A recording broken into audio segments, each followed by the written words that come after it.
وہ محفوظ نہیں رہ سکتے اس جنگ میں. آپ کیسے کیا جا سکتا ہے کسی بھی ریاست میں؟ افغانستان میں جب لڑائی ہوئی، رشیا نے جب اس پہ اٹیک کیا یا امریکہ نے اس پہ اٹیک کیا، کیا عوام محفوظ تھا؟ ان کی بہت سارے لوگ مسنگ ہو گئے، بہت سارے مارے گئے لڑائیوں میں، پڈوں میں. اب وہ دعویٰ کر رہے ہیں کہ سارے دے دیں، تو گورنمنٹ کہاں سے دے گا؟ گورنمنٹ کے پاس آپشن ہی نہیں ہے.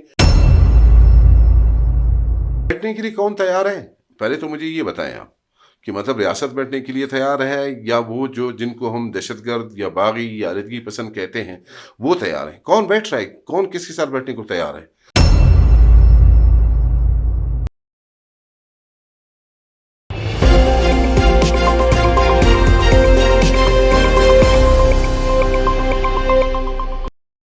بسم اللہ الرحمن الرحیم. السلام علیکم. البرز ٹی وی کے ساتھ قیوم بیدار آپ کی خدمت میں حاضر. ناظرین، آج ہم بلوچستان کی موجودہ صورتحال کے حوالے سے بات کریں گے.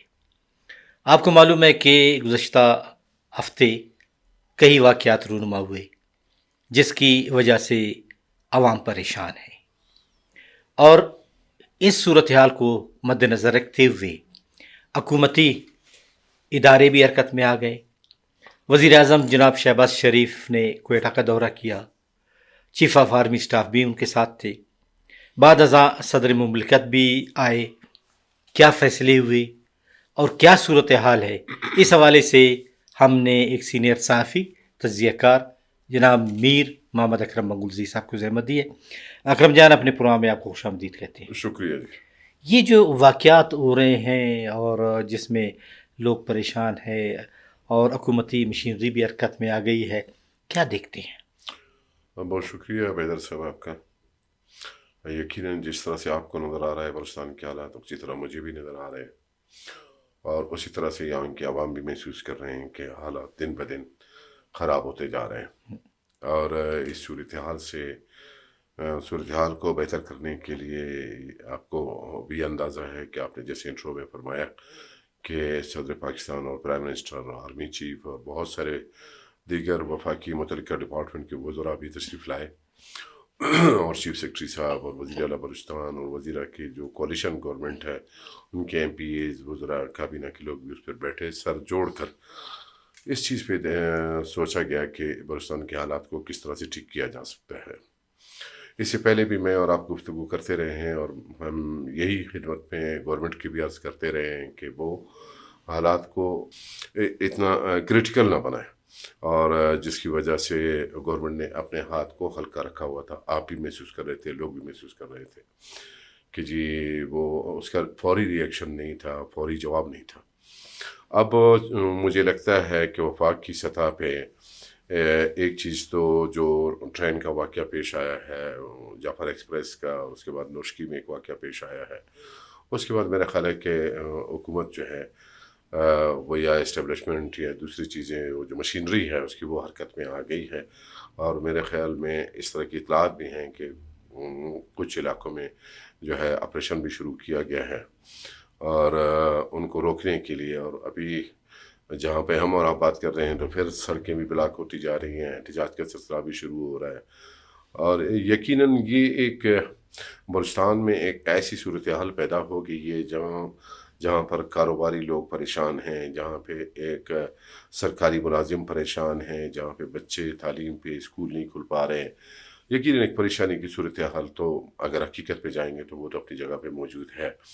حالات بہتری کے بجائے خرابی کی طرف دن بدن جا رہے ہیں. اور یہ جو جنگی صورتحال ایک بلوچستان میں بن گئی ہے، جس میں ریاست اور ریاست کے خلاف جو لوگ ہیں انہوں نے اس کو میدان جنگ بنا لیا ہے. اب چونکہ ایسا محسوس ہوتا ہے کہ دونوں طرف سے جو ہے میدان میں دونوں کود پڑے ہیں. ایک تو مسئلہ یہ ہے کہ ہم اس صوبے میں رہتے ہیں جہاں ایک نعرہ لگتا رہا کہ ناراض بلوچ، ناراض بلوچ. اب تو گورنمنٹ بھی ناراض ہے، اب وہ بلوچوں سے ناراض ہے، بلوچ گورنمنٹ سے ناراض ہیں. تو اب اس طرح کی صورتحال کریٹ ہو گیا ہے کہ سارے لوگ ناراض ہیں، آپ بھی ناراض ہیں، میں بھی ناراض ہوں. کہیں نہ کہیں ناراضگی کا عنصر اپنی جگہ پہ موجود ہے. آج ہمارا نوجوان بھی ناراض ہے، آج ہمارا پڑھنے والا طالب علم بھی ناراض ہے، اس کے نتائج جو امتحانات کے آ رہے ہیں اس سے بھی ناراض ہے، آج ایک تاجر بھی ناراض ہے. کس ناراض کو ہم خوش کرتے رہیں گے؟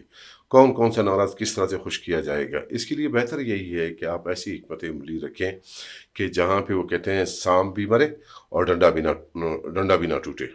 لیکن اب مجھے لگ رہا ہے کہ حالات بہتری کے بجائے ابتری کی طرف جائیں گے، اور ظاہر ہے ری ایکشن ہوگا، کسی بھی ایکشن کا ری ایکشن تو ہوگا، اور جس کی وجہ سے حالات مزید کشیدہ بھی ہو سکتے ہیں، ایک اندازہ ہے.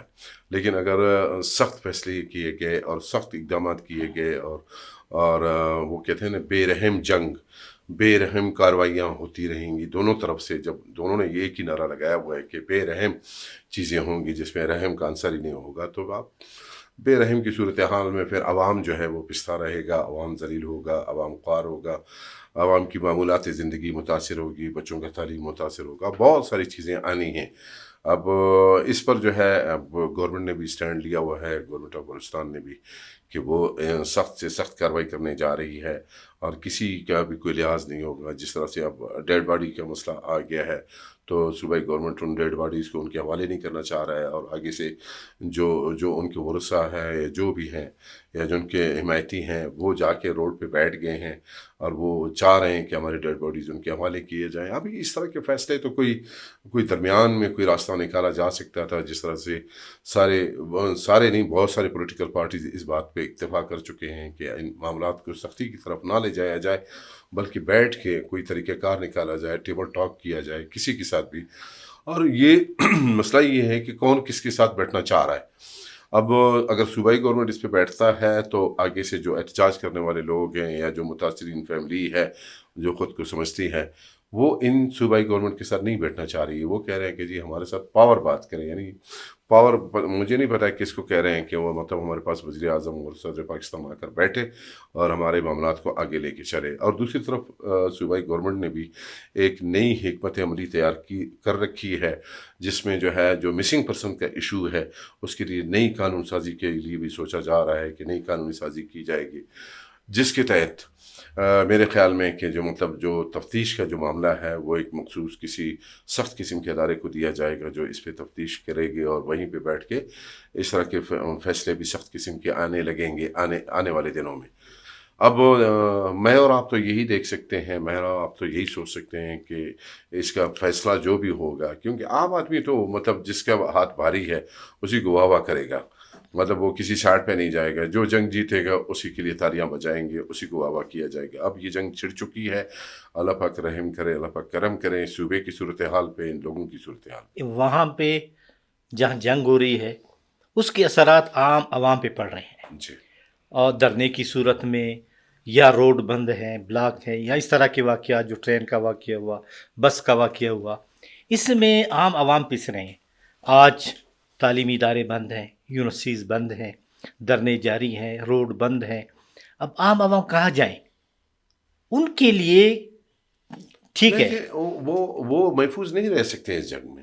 آپ کیسے کیا جا سکتا ہے کسی بھی ریاست میں؟ افغانستان میں جب لڑائی ہوئی، رشیا نے جب اس پہ اٹیک کیا یا امریکہ نے اس پہ اٹیک کیا، کیا عوام محفوظ تھا؟ عوام کو بھی اتنے ہی نقصانات اٹھانے پڑیں گے.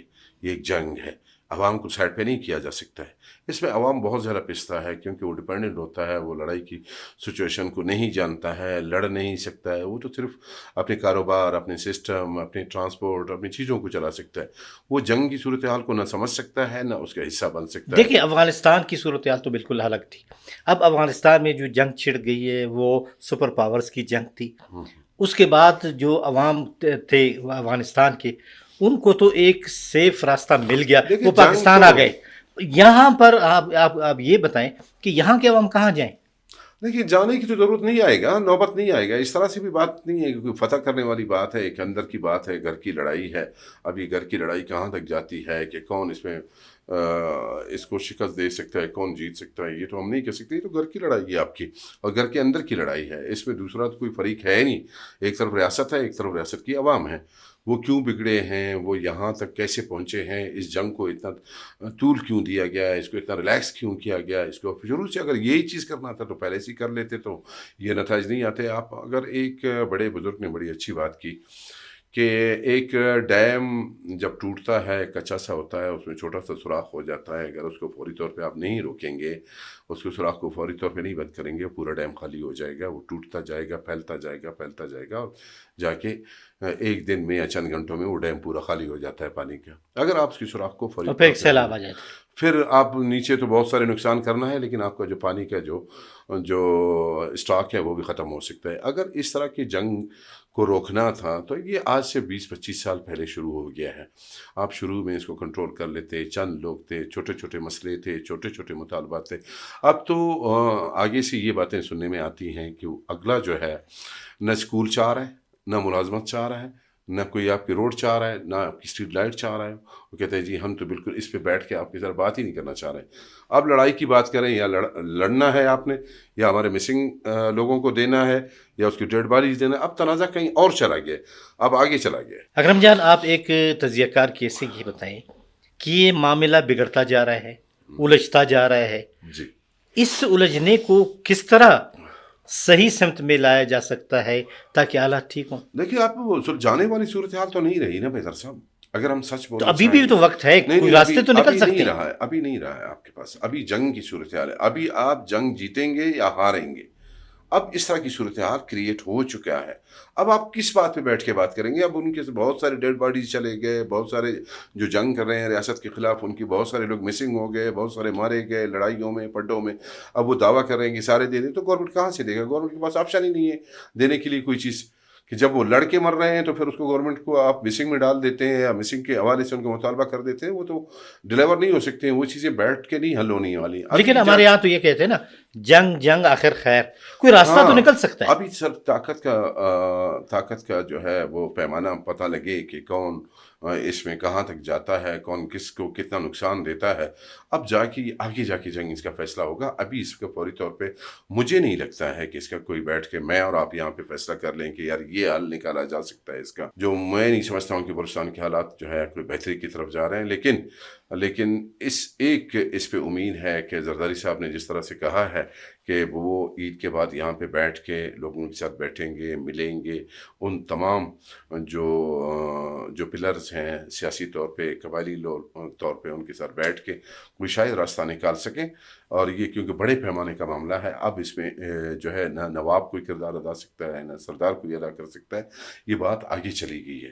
اب یہ ایک جنگی محاذ بن چکا ہے۔ جمہوری حکومت میں بہت سے راستے کھلے ہوتے ہیں، آپ ٹیبل ٹاک کر سکتے ہیں، آپ حالات کا ادراک کرتے ہوئے کوئی راستہ نکال سکتے ہیں، کچھ نہ کچھ تو بہتری کی طرف۔ لیکن بیٹھنے کے لیے کون تیار ہے؟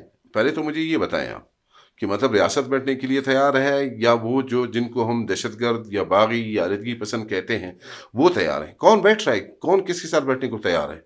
دونوں تیار نہیں ہیں ایک دوسرے کے ساتھ اب بیٹھنے کے لیے۔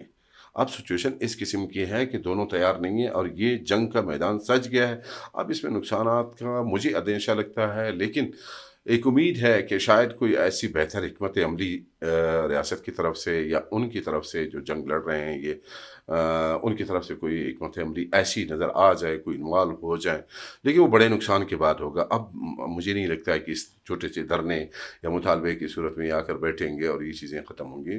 ریلیکس رہا، بیچ میں آپ دیکھ رہے تھے کہ جو لوگوں اٹھا رہے تھے، ریاست ان کو اٹھا رہا تھا، پھر بعد میں دھرنا تھا، پھر وہ چھوڑ رہے تھے، آ کے پہنچا رہے تھے ڈپٹی کمشنر صاحبان، اور پھر اٹھا رہے تھے، پھر دھرنا ہو رہا تھا، پھر جا کے وہاں پہ لوگوں کو ان دھرنے میں جا کے ان کے حوالے کیا جا رہا تھا۔ یہ چیزیں چلتی رہیں، یہ پریکٹس بھی ہوا، لیکن بات پریکٹس سے آگے چلا گیا جب جو بڑے واقعات پیش آ گئے، جعفر ایکسپریس اور نوشکی کا واقعہ جب پیش آیا، تو اس کے بعد میرا خیال ہے کہ ریاست نے اپنے مزاج کو ابھی تبدیل کر لیا ہے۔ اب وہ میرا خیال کسی بھی بارگیننگ، کسی نرمی، کسی چیز پہ اب وہ میرا خیال ہے کہ کوئی بیٹھنے کو میرا خیال ریاست بھی تیار نہیں ہے، اور آگے سے آگے والے جن کے ساتھ لڑائی چل رہی ہے، جسے جو بھی نام دیں آپ، ان کے ساتھ وہ بھی بیٹھنے کو میرا خیال تیار نہیں ہے۔ صوبائی حکومت کس پوزیشن میں ہے؟